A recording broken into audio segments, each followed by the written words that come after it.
exactitud. Para los antiguos egipcios, el símbolo de la precisión era una pluma que servía de pesa en el platillo de la balanza, donde se pensaba las almas. Aquella pluma ligera se llamaba Mag, diosa de la balanza. El jeroglífico de Mag indicaba también la unidad de longitud, los 33 centímetros de ladrillo unitario y también el tono fundamental de la flauta. Estos datos proceden de una conferencia de Giorgio de Santillana sobre la precisión de los antiguos en la observación de los fenómenos celestes, conferencia que escuché en Italia en 1963 y que tuvo en mí una profunda influencia desde que estoy aquí. Pienso a menudo en Santillana porque me sirvió de guía en mi primera visita a Massachusetts en 1960. En recuerdo de su amistad, inició esta conferencia sobre la exactitud en la literatura con el nombre de Mag, diosa de la balanza, tanto más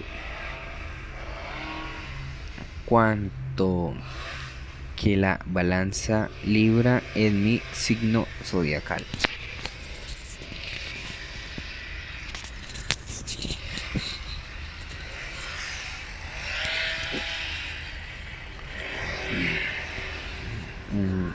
Trataré ante todo de definir mi lema. Exactitud quiere decir para mí sobre todo tres cosas: y un diseño de la obra bien definido y bien calculado, y la evolución de imágenes nítidas, incisivas, memorables. Italiano tenemos un adjetivo que no existe en inglés y castico. El griego,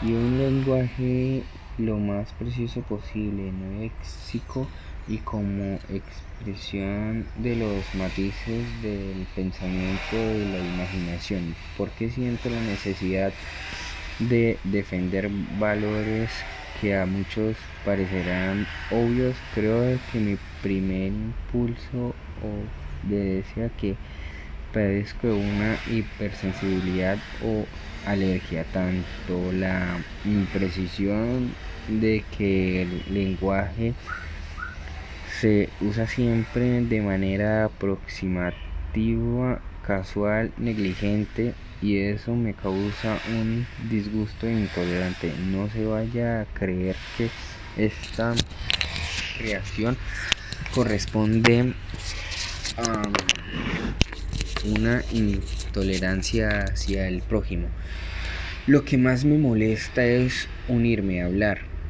Por eso trato de hablar lo menos posible, y si prefiero escribir es porque escribiendo puedo corregir cada frase tantas veces como sea necesario para llegar, no digo a estar satisfecho de mis palabras, pero por lo menos a eliminar las razones de insatisfacción que soy capaz de percibir. La literatura quiere decir la literatura que responde en esta exigencia es la tierra prometida, en donde el lenguaje llega a ser lo que realmente debería ser. A veces tengo la impresión de que una epidemia, pestilencia azota a la humanidad en la facultad de que más de caracteriza, es decir, en el uso de la palabra, una peste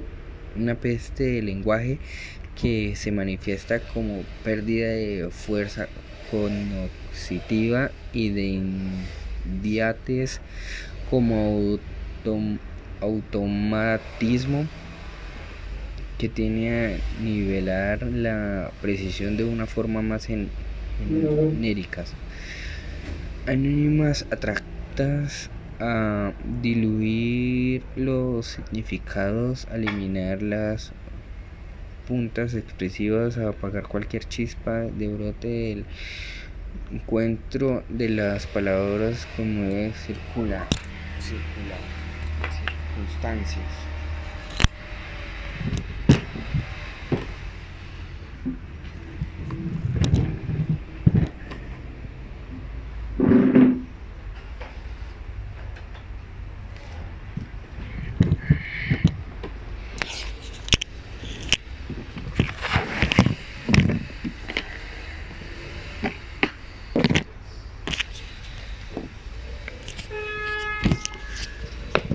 No me interesa aquí preguntarme si los orígenes de esta epidemia están en la política, en la ideología, en la uniformidad burocrática, en la homogenización de los más media, de la difusión escolar de la cultura media. Lo que me interesa son las posibilidades de salud, la literatura, y quizás solo la literatura puede crear anticuerpos que contrarresten la expansión de la parte del lenguaje. Quizás añadir que no solo el lenguaje parece afectar por este peste, también las imágenes. Por ejemplo, vivimos bajo una lluvia ininterrumpida de imágenes. Los medios más potentes no hacen sino transformar el mundo en imágenes y multiplicarlas a través de una fantasmagoria de juegos de espejos, imágenes de que en gran parte carecen de necesidad interna, que deberían caracterizar a toda imagen como forma y como significado, como posibilidad de imponerse a la atención como riqueza de significado posible. Gran parte de esta nube de imágenes se disuelve inmediatamente como los sueños que no dejan huellas en la memoria. Lo que no se disuelve es una sensación de extrañeza, de malestar, pero quizá lo inconsciente no esté solamente en las imágenes o en el lenguaje, está en el mundo. La peste ataca también la vida de las personas, y la historia de las naciones vuelve uniforme, casual, confusas, sin principio ni fin. Todas las historias, mi malestar se debe a la pérdida de forma que constando en la vida, a la cual trato de poner la única defensa que consigo concebir, una idea de la literatura. Puedo, por lo tanto, definir también negativamente el valor que me propongo defender, que por ver si no hago argumento igualmente convincente, no se puede defender también la tesis contraria. Por ejemplo, Yoko Leopardi sostenía que el lenguaje es tanto más poético como más vago y preciso.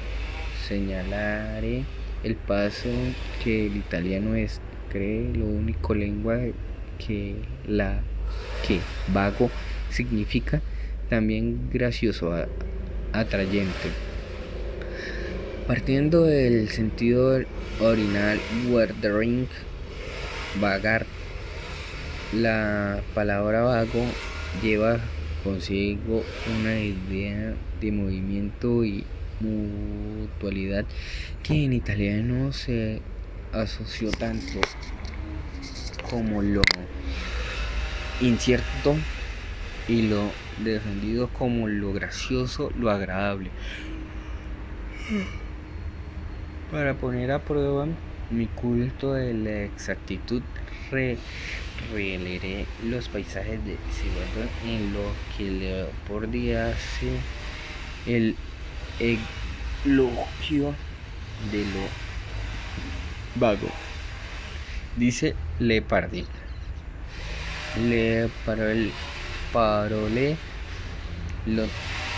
lontano antico el simile sono poetico perché 25 de septiembre de 1821 le parole note notato sono pone perché note confondendibili utili no indistinta e incompleta. Cindy 28 de septiembre. Las palabras lejano, antigua y otras análogas son muy poéticas y agradables porque sugieren ideas vagas e indefinidas. Las palabras anoche, nocturno, etc. Las descripciones de la noche son muy poéticas porque confundir la noche, los objetos, el alma no coinciden sino una imagen vaga, indistinta y completa. Tanto bien. Aquella cuando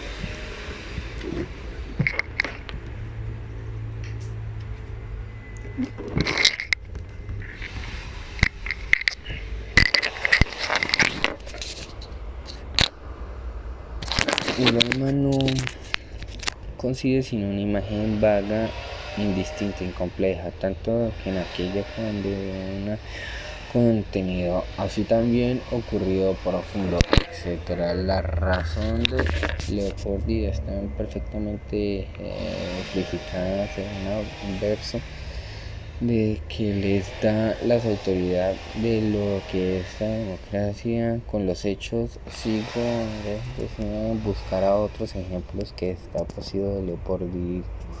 Encuentro una nota más larga de lo habitual, una lista de instituciones propicias al estado de ánimo de la indefinido.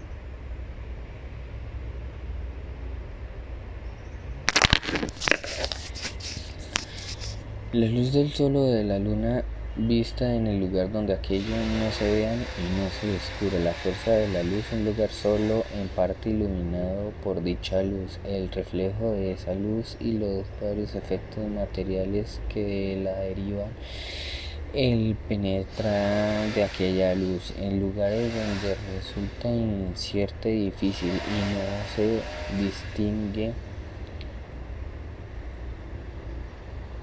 bien como a través de un canizo en un bosque, a través de balcones entrecerrados, etc. De dicha luz vista en un lugar objetivo, etc., donde no entre y no de directamente, sino que sea reflejada y difusa por algún otro lugar u objeto donde vaya a dar en un vestíbulo visto por dentro o por fuera y también en una galería, etc. Esos lugares donde la luz se confunde con las sombras, como debajo de un soportal de una galería alta de salida entre las rocas y los desfiladeros en un valle sobre los montes vistos del lado de las sombras, la manera de que logra sus cimas el reflejo que reduce, por ejemplo, un vidrio coloreado en el objeto en los cuales se reflejan los rayos que pasan en dicho vidrio, todos aquellos objetos, en fin, que una razón sus diversos materiales y mínimas circunstancias llegan a nuestro edificio de vida, etc., de manera incierta, poco definida, imperfecta, compleja o fuera del común. Esto es pues lo que nos pide Leopardi para hacernos gustar la belleza de lo indeterminado y de lo vago, una atención extremadamente precisa y meticulosa en lo que existe en la composición de cada imagen, la definición minuciosa de los detalles en la selección de los objetos, de la iluminación de la atmósfera para alcanzar la vaguedad deseada. Por lo tanto, Leopardi a quien eligió con observación ideal de mi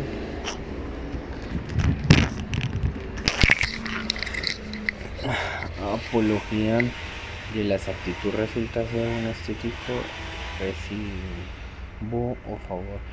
El poeta, sin embargo, puede ser solo el poeta de la precisión. Se sabe captar la sensación más sutil con los ojos, oídos, manos, rápido y seguros. Vale la pena que siga leyendo hasta el final. Esa nota de Sioto, la búsqueda de lo determinado se convierte en observaciones de multitud de pululante de lo pulvulento.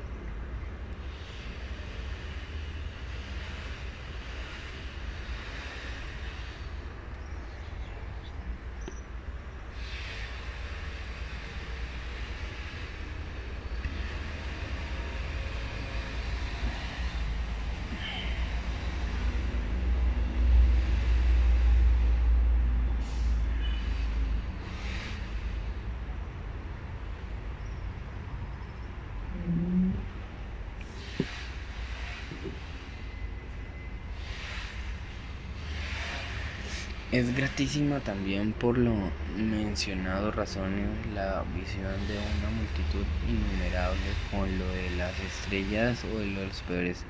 Ese movimiento múltiple, incierto, confuso, irregular, desordenado, una vaga ondulación, etc.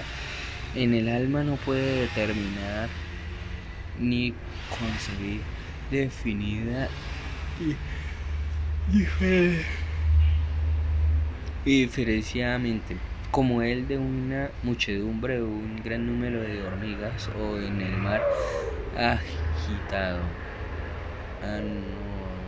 Análogamente, una multitud de sonidos irregularmente mezclados y no distinguibles de uno del otro.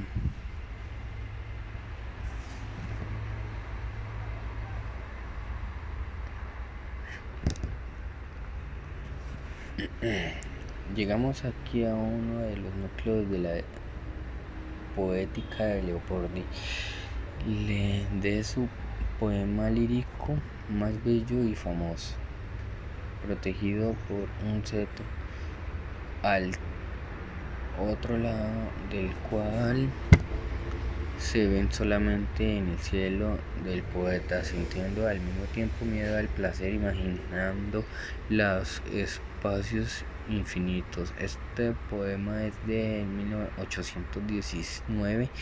Las notas del Cibaldón que he leído son de 2 años después y prueban que Leopardi seguía reflexionando sobre los problemas que la composición le habían planteado. En sus reflexiones aparecen continuamente confortando dos términos indefinidos e infinito. Por el hedonista infeliz de la Leopardi, lo ignoto es siempre más atrayente que lo conocido. La esperanza y la imaginación son el único consuelo de las desilusiones y los dolores de la experiencia. El hombre proyecta pues su deseo en el infinito.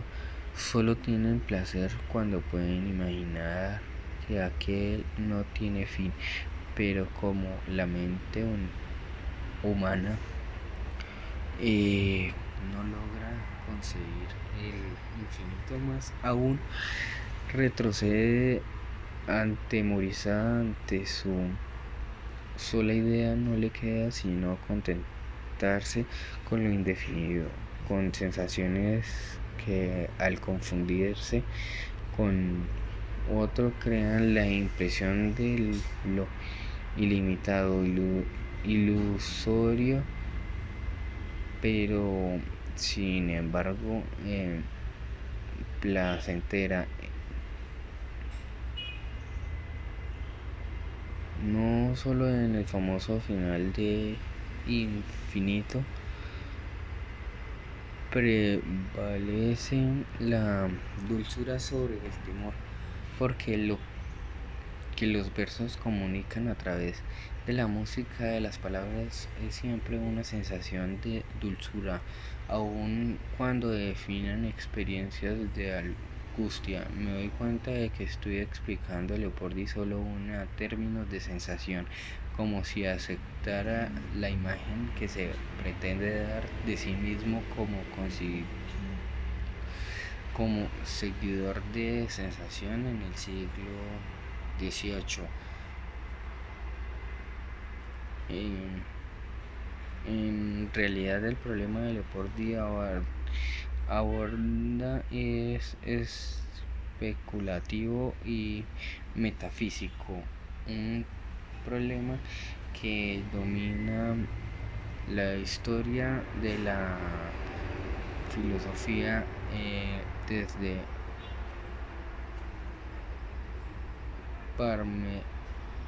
Parmenides hasta Descartes, la relación entre la idea del infinito.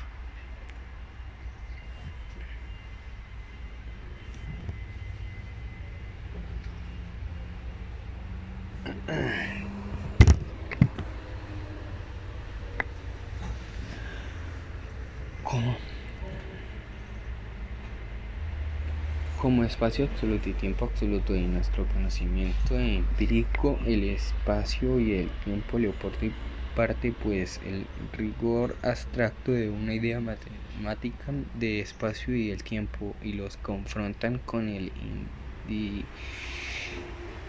indefinido vago fluctúa de las sensaciones. Exactitud y determinados son también los polos entre los cuales oscilan las conjeturas filosóficas irónicas de Uric en el interminable y no terminada novela de Rothko, El hombre sin atributos.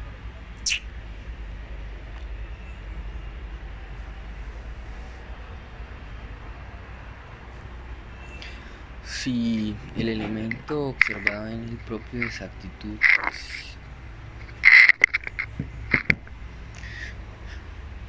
si se lo promedio desarrollarse, si se lo considera como un hábito del pensamiento u una postura ante la vida y se deja actuar su fuerza ejemplar sobre todo lo que se ponga en contacto con él, se llegará a un hombre en el que se opere una alianza paradójica de exactitud y de indefinida. Este hombre posee una sangre fría, deliberada, incorruptible, que es el temperamento de la exactitud, pero fuera de esa calidad, todo el resto es indefinido.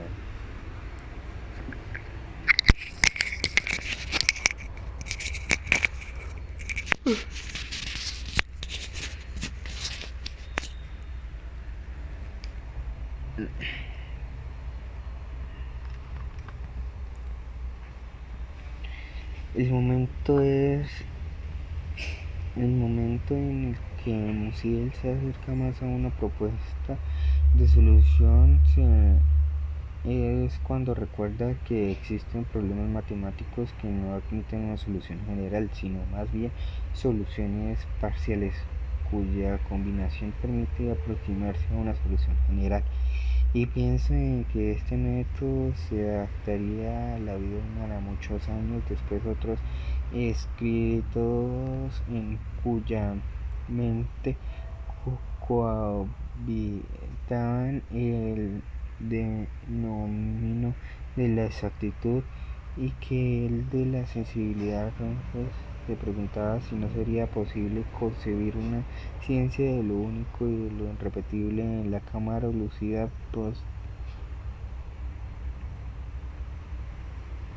¿Por qué no habría de haber, en cierto sentido, una nueva ciencia que cada objetivo, una matesis singularis y no ya universalis? Zurich se resigna rápidamente a los desarrollos a que le conduzcan necesariamente su pasión por la exactitud. Otro gran personaje intelectual de nuestro siglo, Alfred de Poulenc, no duda de que el espíritu humano pueda realizar en la forma más exacta y rigurosa. Y si Leopardi, poeta del dolor y de vivir, da prueba de la máxima precisión de designar las sensaciones indefinidas que causan placer, luego poeta de rigor impasible de la mente, da prueba de que la máxima exactitud cuando pone a su test frente al dolor, haciéndole convertir el sufrimiento físico mediante el ejercicio de abstracción geométrica.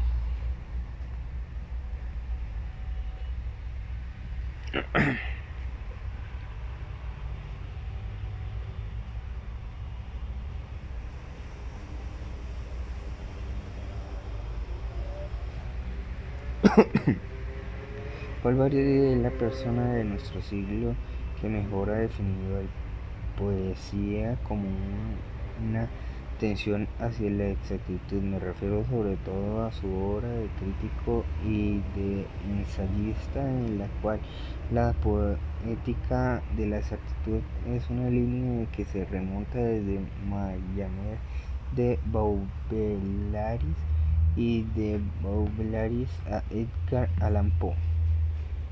En Edgar Allan Poe, en el Poe vista por Baudelaire, que Majesty le demon de la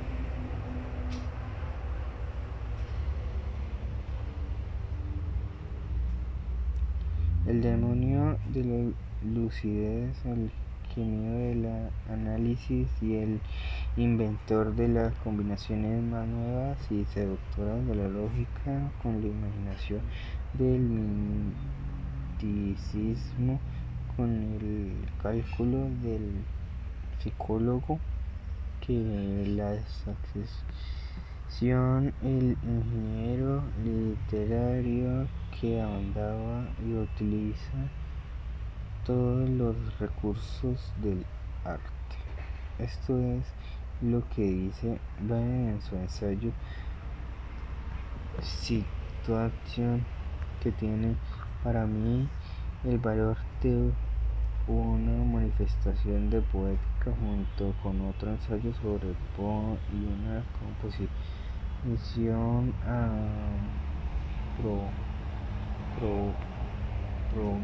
propósito de. En el ensayo sobre el Poe, se interroga sobre la cosmología general literaria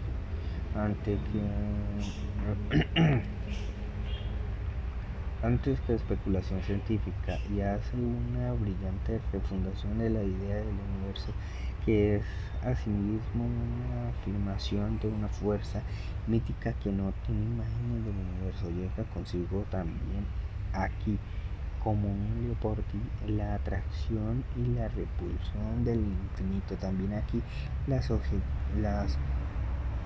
conjeturas cosmológicas como género literario de Leopardi se entretuvo en hacer en alguna de sus prosas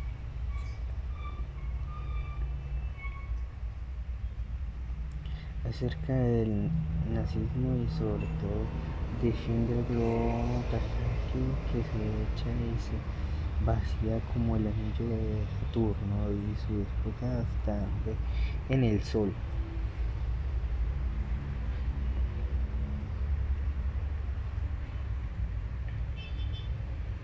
Esta conferencia no se deja guiar de la dirección de que me había propuesto. Mi intención era hablar de la exactitud con el infinito y del cosmos. Quería hablar de mí, pedirle por las formas geométricas, por la geometría, por las series, por las combinatorias, por lo proporcional numéricas, y explicar las cuales que han escrito en función de mi fidelidad. La idea es la límite de medida, pero tal vez esta idea es lo que justamente evoca aquello que no tiene fin, la sucesión de los números asterios, la recta de Euclides. Quizás en lugar de cortarles como he escrito, lo que he escrito sería más interesante hablar de los problemas que todavía no he resuelto, que no sé cómo resolver ni que me llegan a escribir. A veces trato de concentrarme en una cuenta que quisiera escribir y veo que lo que me interesa es otra cosa, es decir, no algo preciso, sino todo lo que queda incluido de lo que debería escribir, la relación entre el argumento determinado y todas sus variantes y alternativas posibles, todos los acontecimientos que en el tiempo y el espacio pueden conectar en una objeción devorando de estructura que basta para paralizarme. Para combatirla, trato de limitar el campo de que voy a decir y de dividirlo en el campo aún más limitado para seguir subdividiéndolos y así sucesivamente, y entonces siendo otro vértigo. El vértigo de detalle del detalle y los infinitesimal, lo infinitamente pequeño me absorbe, así como antes me dispersan en la infinita vasto.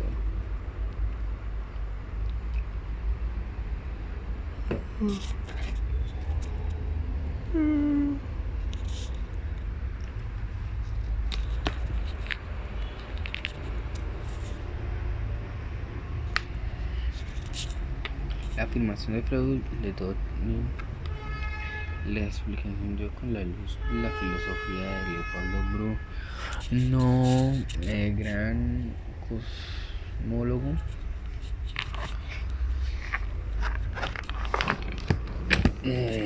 visionario, que ve en el universo infinito y propuesta del mundo innumerable, pero no puede decir que sea totalmente infinito, porque cada uno de esos mundos es finito, totalmente infinito, es cambio, es Dios. Parche porque todo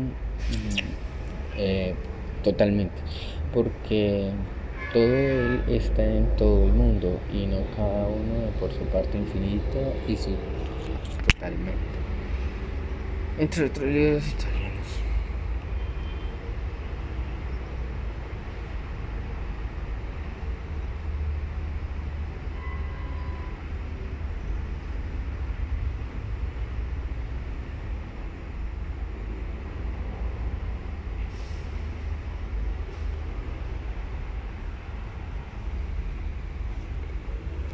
Entre los libros italianos del último año que más he leído, Relato con tú.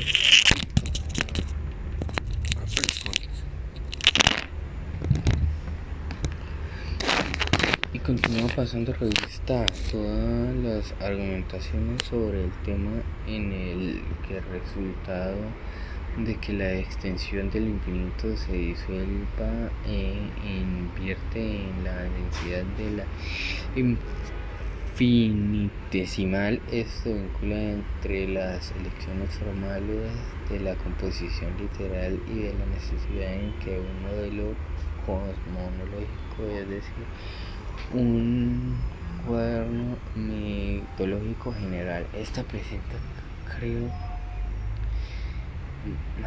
Yerme tiene como fondo la oposición ordenador fundamental ciertos contemporáneo a ese universo se deshace no de color, se precipita irremediablemente en un torbellino de entropía, pero en el interior de que se proceso desde los cuales parecen percibir un plan, una perspectiva. La obra literal es una de esas mínimas proporciones en las cuales la existencia cristaliza en forma de adquirir un sentido no fijo, no definido, hostial, no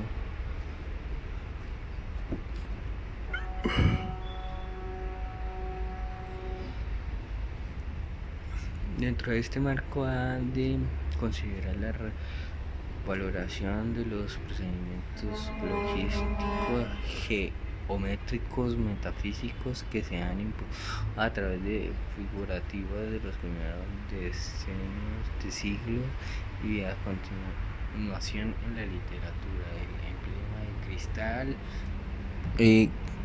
propia caracterizar a una constelación de poeta y escrito muy diferente entre sí, como polvo de flauta.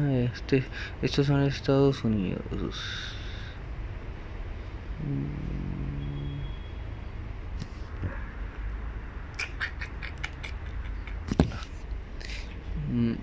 El cristal con su talla exacta de su capacidad de refractar la luz es el modelo de perfección que siempre ha sido un emblema, y esta predilección resulta más significativa desde que se sabe que ciertas propiedades de nacimiento y de crecimiento de los cristales se asemejan a lo de los seres biológicos más elementales, constituyendo casi una puerta entre el mundo mineral y los materiales vivientes.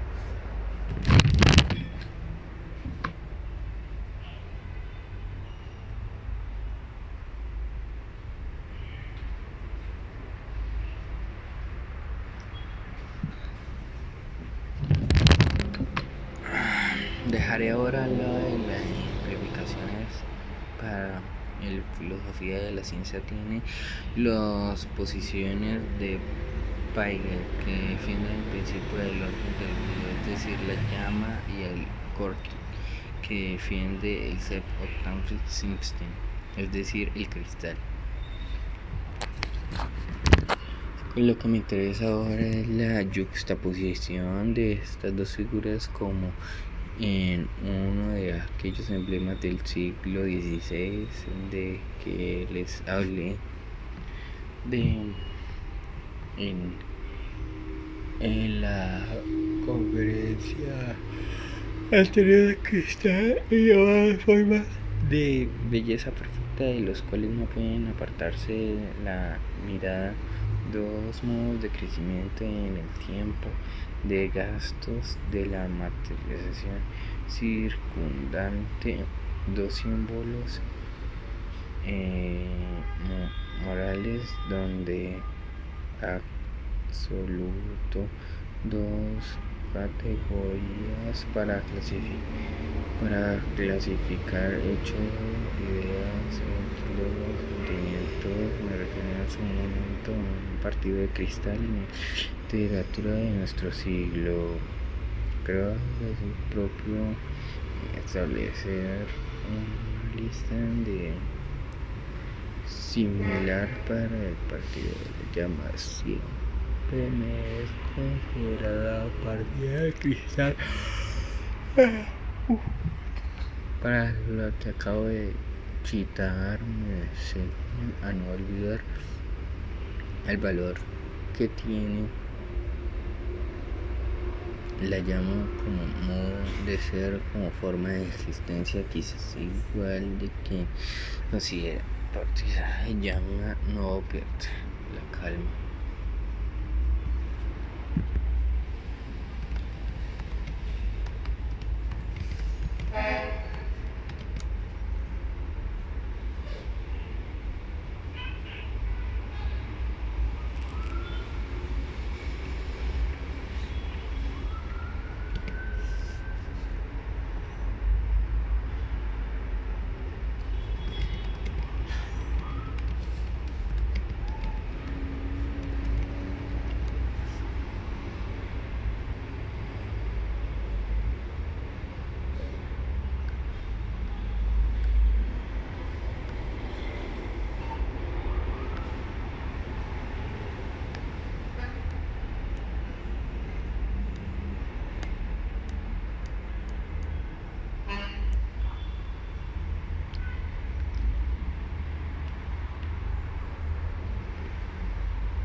Un símbolo más complejo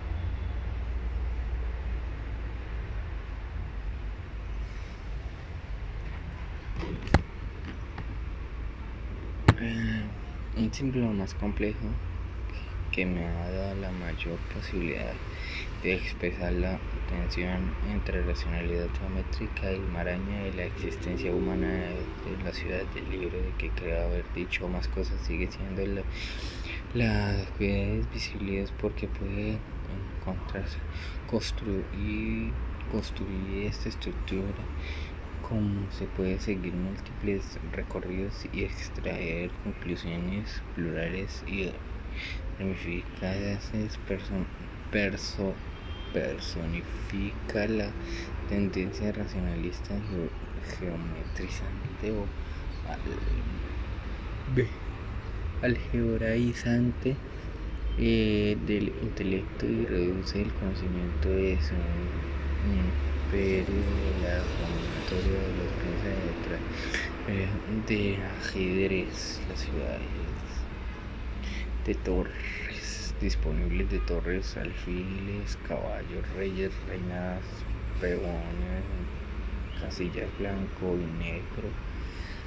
Lo que nos enseña al final es que conduce entre operaciones es que el objetivo de sus conquistas no es sino la tesela madera en la que pasa cada pieza, emblema de la nada, pero en ese momento se produce un efecto teatral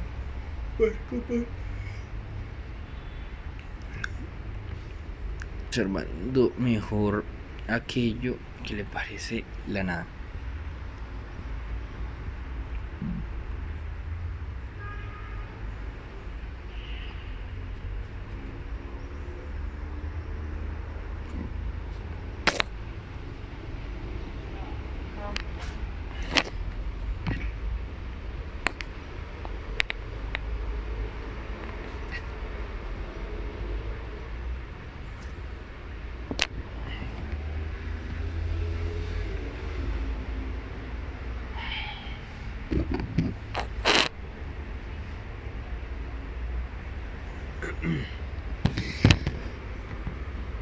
A partir del momento en el que escribí esta página vi claramente que mi búsqueda de la exactitud se bifurcaba de dos diferentes direcciones. Por su parte, la reducida de los acontecimientos contingentes a aquellas abstractas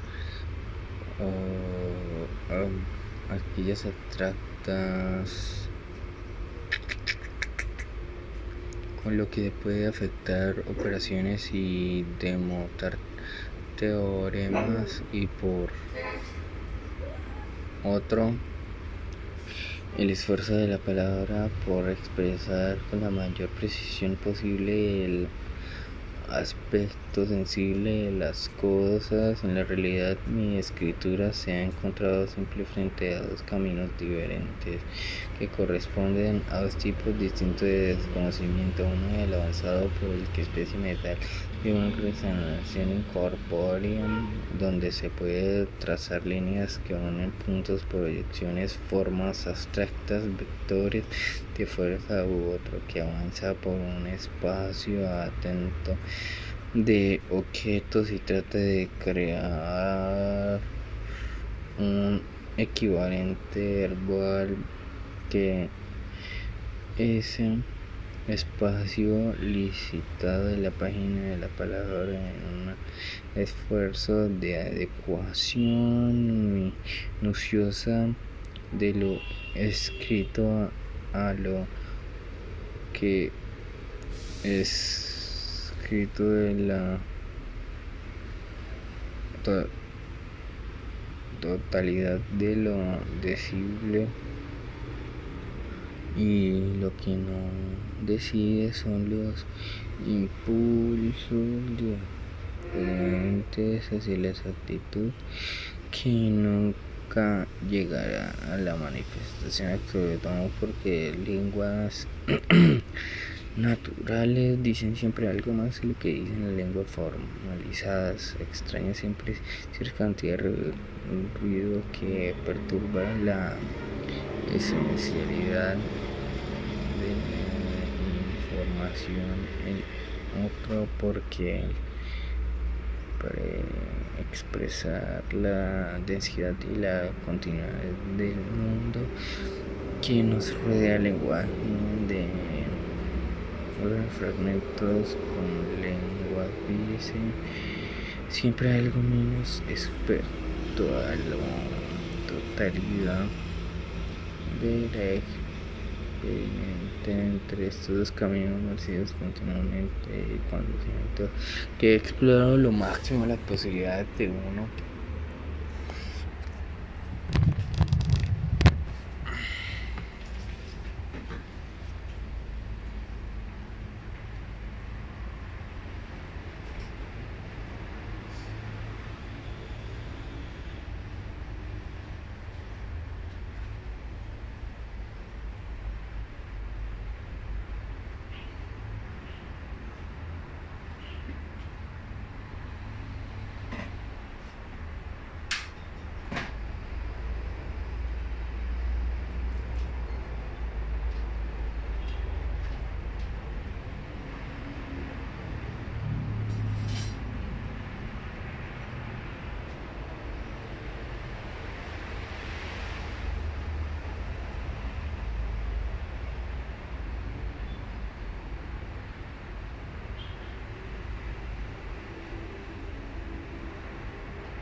posibilidades de uno me lanzo a otro y viceversa. Hace los últimos años he alternado mis ejercicios sobre la estructura del relato como ejercicio de descripción, arte hoy muy descuidado como el escolar, cuyo tema fuerte es escribir una jirafa o escribir el cielo estrellado. Me he dedicado a llevar un cuaderno con el ejercicio de convierte material de un libro que se llama Palomar y acaba de aparecer en la versión inglesa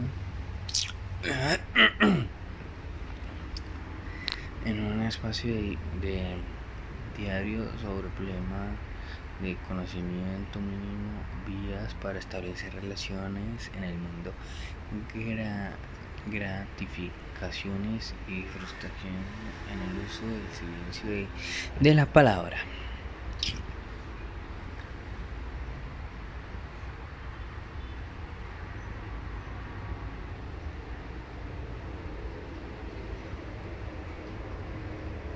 En el curso de la búsqueda me he acercado a la elección de los poetas. Pienso que Will Carlos Wynne, que cuando escribió la nuevamente hoja de Clemen hace la flor, los resultados de ambos. El poema de una sola lágrima, frase que tiene la forma de las águilas, sigue toda la vida de la anguila y hace que la anguila un símbolo moral.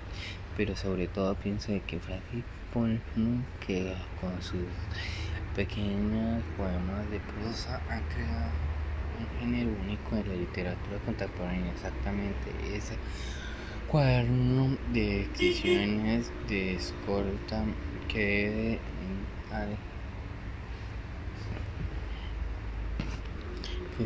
ejercitarse ante todo lo de la tarea de exponer sus palabras sobre las extensiones de la acepta de dirección al de la Caravete, el Galet o el Seibón.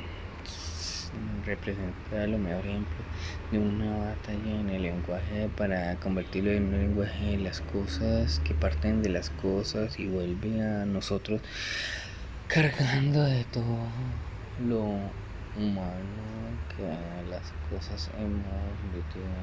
Claramente Francisco han sido de componer a varios de sus breves textos y sus versión variante de natural. Creo que podemos reconocer que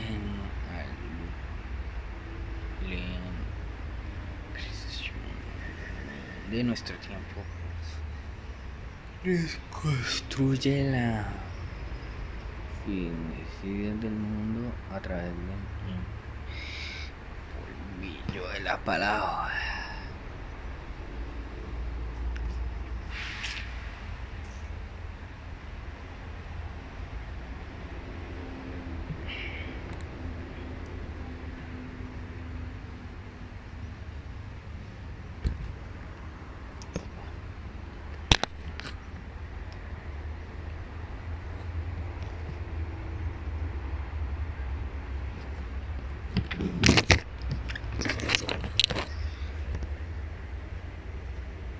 Me parece que la oposición debe situarse en el mismo plano que el mayor indirecta dirigente en pleno medio para ejercer la palabra, alcanzar el extremo de la exactitud, tocando el extremo de la abstracción e indicando la nada como situación última del mundo.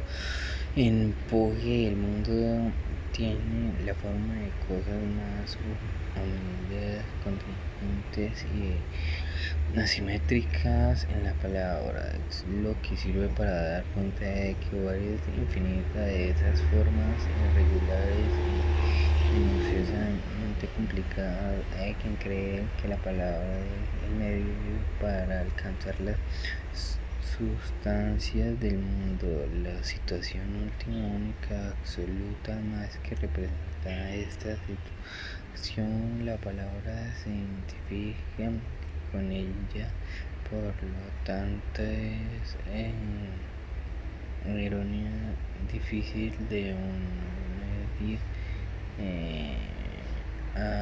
La palabra solo se conoce a sí misma y no una aproximación a su sustancia, sino a su infinita variedad, como dijo Woff. Yo no sería tan dramático. Pienso que andamos siempre a la casa de algo escondido, solo potencial o hipotético, cuyas huellas que asoman a la superficie del suelo consiguió. Creo que nuestro mecanismo, metales primarios se replican desde el práctica de nuestros padres y colectadores de frutos a través de todas las culturas de historias humanas.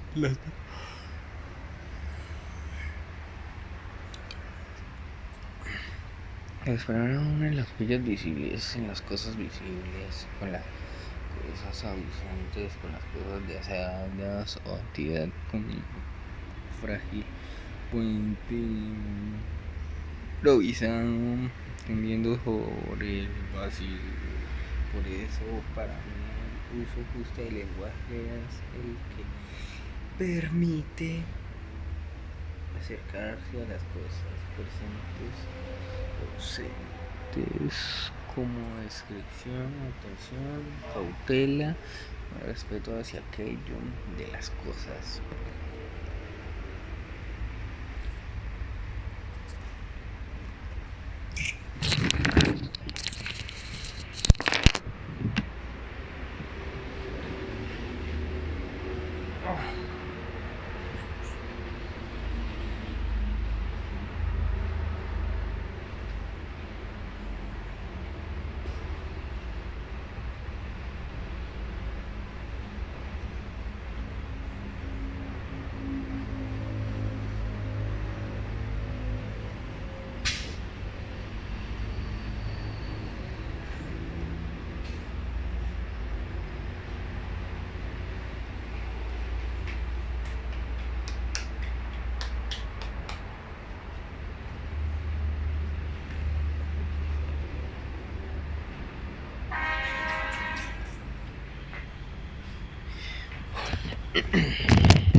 Lo más significativo de una batalla con el lenguaje para capturar algo que sigue escapando de la expresión de Leonardo da Vinci lo considera con un docente extraordinario de una batalla como el lenguaje, una lengua híspida y voz en busca de la expresión más rica, sutil y precisa. Las diversas fases del tratamiento de una idea y frases pueden determinar por publicar una tras otra, porque las obras verdaderas constituyen no formarte y sentido, sino que sería el próximamente para alcanzar. Son para Leonardo escritor la prueba de la fuerza que invertir de la escritura como instrumento cognitivo y del hecho de que, de lado por libro que se propina de escribir, le interesaba más el proceso de búsqueda que el acabo del texto para publicarlo. También los temas son a veces parecidos a lo que pone como en la serie de fábulas breves de Leonardo. Escribe sobre objetos de animales.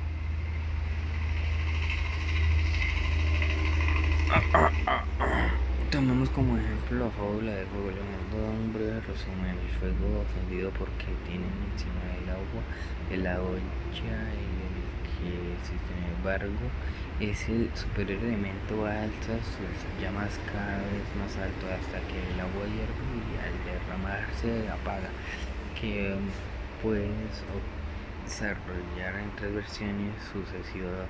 Otros Contempla escritas en 3 columnas paralelas, añadiendo cada vez un detalle, escribiendo con una llama en una pequeña brasa que desliza sobre el espacio de la madera. Se crepita y se delita, pero enseguida Leonardo se interrumpe como si comprendiera que igualmente a la minuciosidad con los que puede encontrar historias más sencillas. El relato de la madera que ordena el fondo de la cocina puede crear también desde adentro otro volverse infinito.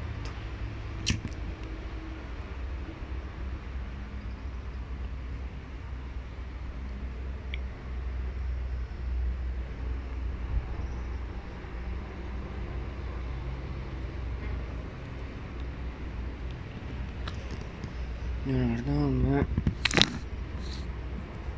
Sansa Lettering, Hombres y Letras, como se definía a mí mismo, tenía una relación difícil con la palabra escrita. Su saber no tiene igual en el mundo, pero la ignorancia del latín y de la gramática le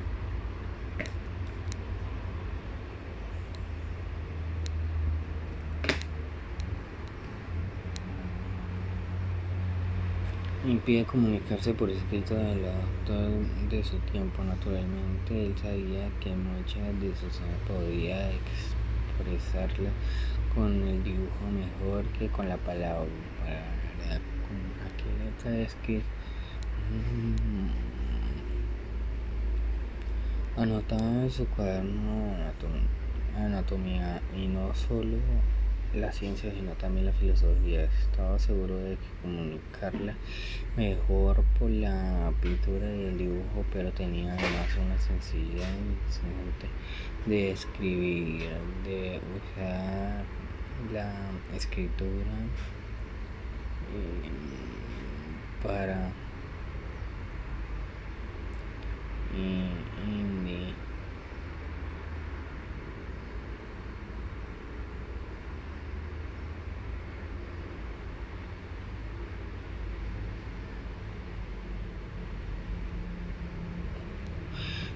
el mundo de sus manifestaciones multiformes y sus secretos, que también para dar forma de sus fantasías, a sus emociones, a sus rencores, como cuando increpa a los literatos solo aparecen, según él, de repetir lo que han leído de los libros ajenos, a la diferencia de quienes con la forma parte de la inventoria. Por eso escribe cada vez más. En el paso de los años dejó a la pista, pensaba escribiendo y dibujando como si continuara con dibujos y palabras. Un único discurso llenaba sus cuadernos con una escritura zurda y espectacular.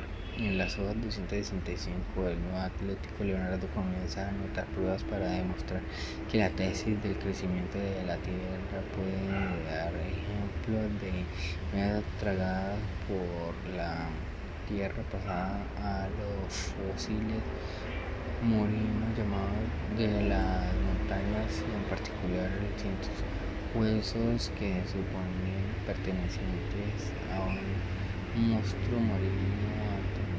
En aquel momento su imaginación debe de estar fascinada por la visión del inmenso animal cuando también andaba entre las olas. El hecho es que vuelve las hojas a tratar de fijar las imágenes del animal, intentando 3 veces una frase que expresa toda la maravilla de la evolución.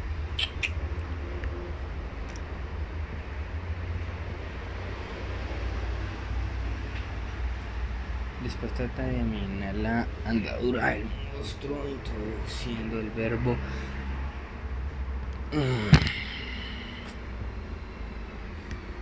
pero le parece que el caracoleo atenúa la imprecisión de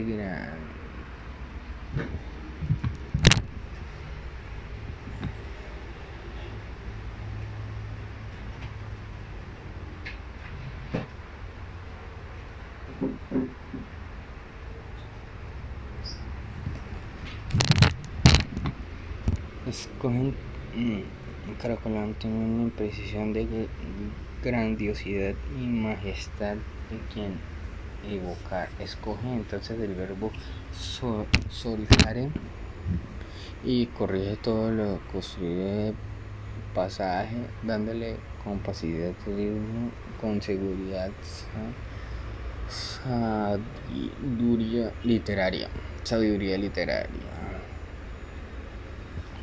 Oh, ¿cuántas veces se te vio entre las olas del henchido y grande océano a guisa de montaña, vencerlas y dominarlas, y con el cerdoso y negro lomo surcar las marinas aguas y con soberbia y grave andadura? El seguimiento de esta aparición, que se presenta casi como un símbolo de la fuerza coherente que la naturaleza nos permite entrever cómo funcionaba la imaginación de Leonardo. Les entrego esta imagen con la que termino mi conferencia para que la guarden en la memoria de mayor tiempo posible, en todo su limpidez y en todo su misterio.